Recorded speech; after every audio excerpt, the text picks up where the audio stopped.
بسم اللہ الرحمن الرحیم۔ السلام علیکم ورحمۃ اللہ وبرکاتہ۔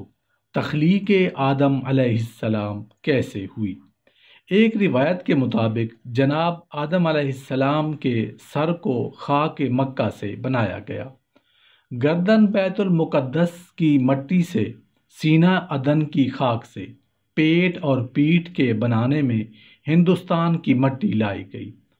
ہاتھ کے لیے مشرق سے اور پیروں کے لیے مغرب سے مٹی حاصل کی گئی، گوشت پوست رگوں اور خون اور نسوں کے لیے تمام روئے زمین سے مٹی جمع کی گئی۔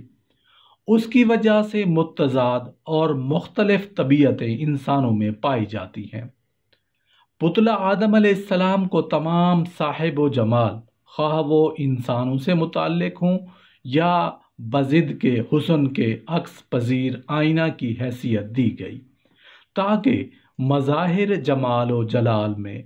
حسن صورت اور ملاحت میں اکتساب کرے، اور یہ خاک کا بنا ہوا آراستہ و پیراستہ جسم گلشن افلاک پر غالب ہو۔ پہلے جناب اسرافیل علیہ السلام کو حکم ہوا کہ چشمہ قدرت سے چند قطرہ پانی اس خمیر پر ڈالا جائے،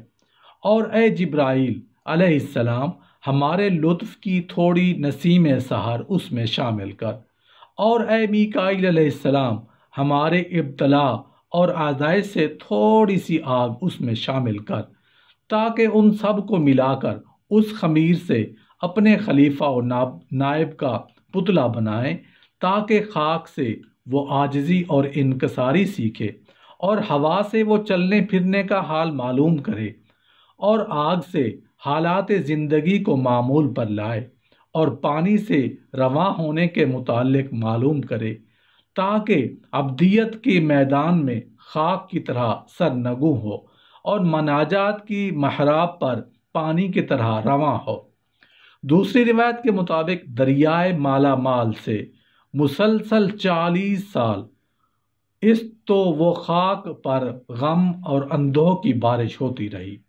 اور دریائے مالا مال وہ دریا ہے جو عرش کے نیچے بہہ رہا ہے، جس کا دوسرا نام بحر الاخراق بھی ہے۔ ایک قول کے مطابق 39 دن یا 39 سال تک غم کی بارش ہوتی رہی، اور جب یہ مدت پوری ہوئی تو 40ویں دن یا سال مسرت شادمانی کی بارش ہوئی۔ اور یہ امر واقعہ ہے کہ انسان اگر 100 مرتبہ پریشانیوں کا شکار رہے تو ایک مرتبہ وہ مسرت اور شادمانی کی بارش ہوئی،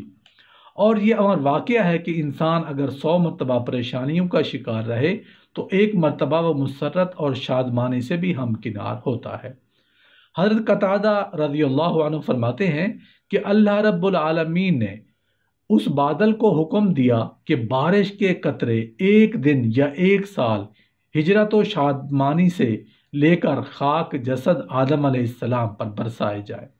تاکہ وہ مٹی اور گارے کی صورت اختیار کر لے۔ انسان کو پریشانیوں کی زیادتی اور سکون و اطمینان کی کمی کا سبب یہی ہے کہ غم اندوہ کی بارشیں زیادہ ہوئیں اور سکون و اطمینان مسرت و شادمانی کی کم۔ ان مراحل کے بعد خلاق عالم کا کرم خمیر آدم علیہ السلام کی جانب ہوا، اور 40 دن جو دنیا کے 40 سال کے برابر ہیں اس خمیر میں دست قدرت سے کاریگری فرمائی، اور اس طرح 40 دن میں جناب آدم علیہ السلام کا خمیر مکمل ہوا۔ ایک روایت کے مطابق 70,000 مقرب فرشتوں کو حکم ہوا کہ چشمہ ہائے رحیق السبیل کے پانی کو اس مٹی پر ڈالیں اور اس کو تر کریں، پھر آب حیات سے اس کو گارا بنائیں۔ علاوہ ازیں ابر کو حکم ہوا کہ وہ بحر الاحزان، غم اور اندوہ کے دریا سے پانی لے کر اس مٹی اور خمیر پر بارش برسائے، اور یہ بارش کا سلسلہ 40 سال تک جاری رہا، یہاں تک کہ وہ مٹی خمیر ہوئی اور اس کا رنگ بھی سیاہ ہو گیا۔ پھر آفتاب قدرت نے اس کو خشک کیا۔ بعض روایات کے مطابق مٹی کو گوندھا جانے کے بعد پتلا آدم علیہ السلام کے اعضاء و جوارح بنائے گئے اور اس پتلا کو خشک کیا گیا، اور بعض روایات میں یہ بھی آیا ہے کہ اس مٹی کو خشک کیا گیا یہاں تک کہ وہ ٹھیکریوں کی شکل ہو گئی یا اس نے سخت مٹی کی صورت آدم اختیار کر لی۔ اور یہی بات قدرت کے کمال کا اظہار کرتی ہے۔ جب آدم علیہ السلام کے پتلے کو عناصر اربع سے مکمل کیا گیا اور اس وجود کو ان 4 اراکین میں منحصر کر دیا گیا تو چند مخصوص اشیاء سے دیگر اور خصوصیات پتلا آدم میں ڈالی گئی اور ان کے کمال کی تکمیل اور حسن و جمال میں زیادتی کا سبب بنی۔ مثلا جوہر خاک سے عقل کو پیدا فرمایا، چونکہ خاک میں قبول محبت کی صلاحیت ہے، اس لیے عقل بھی علم و حکمت کے رقم ہونے کی صلاحیت کی حامل بنی۔ اور پانی کے جوہر سے دل کی تخلیق فرمائی، کیونکہ تمام اشیاء میں صاف شفاف ہے، اور جب دل اس سے بنے تو وہ بھی مزکی اور مصفی ہو اور عالم غیب کی اشیاء کا آئینہ بن جائے۔ اسی طرح ہوا سے روح حیوانی کو حیات عطا فرمائی اور اس میں یہ صلاحیت رکھی کہ کبھی اس کو عالم بندگی کا ساکن بنایا اور کبھی عالم محبت کا مسافر بنا دیا، اور جو ہر آگ سے نفس آتش کو پیدا فرمایا اور آتشی طبیعت اس میں امانت رکھ دی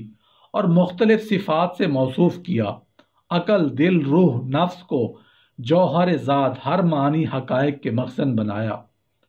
اور ان کی تفصیل بحر الدرر میں بیان کر دی گئی۔ جب قالب آدم علیہ السلام تکمیل کے مراحل سے گزر گیا اور اس میں روح پھونکنے کا وقت آیا تو اس وقت سب سے پہلے حضرت جبرائیل علیہ السلام کو خطاب ہوا کہ اے عالی مرتبت اور ذی عزت وقار جوہر جو باعث تخلیق کائنات، خواجہ لولاک جناب احمد مصطفیٰ صلی اللہ علیہ وآلہ وسلم کے روضہ پاک کی خاک اقدس سے بنایا اور اس کو آب تسنیم اور سر سبیل سے دھویا گیا، جو نور محمدی کے گوہر کا صدف ہے، جس کو عرش کے پائے میں لٹکایا گیا تھا، لے کر آئیں اور جبین آدم میں جو گڑھا میں نے رکھا ہے اس سے اس گڑھے کو پر کریں۔ اور یہ امانت جناب آدم کی پیشانی کی تابندگا سبب ہوئی۔ جبرائیل نے تعمیر ارشاد کی، اوپر سے دوسرے ملائکہ حکم ربی کے منتظر تھے۔ القصہ جب کام مکمل ہو گیا تو پتلا آدم میں روح پھونکی گئی۔ محققین نے اس سلسلہ میں ایک مثال بیان کی ہے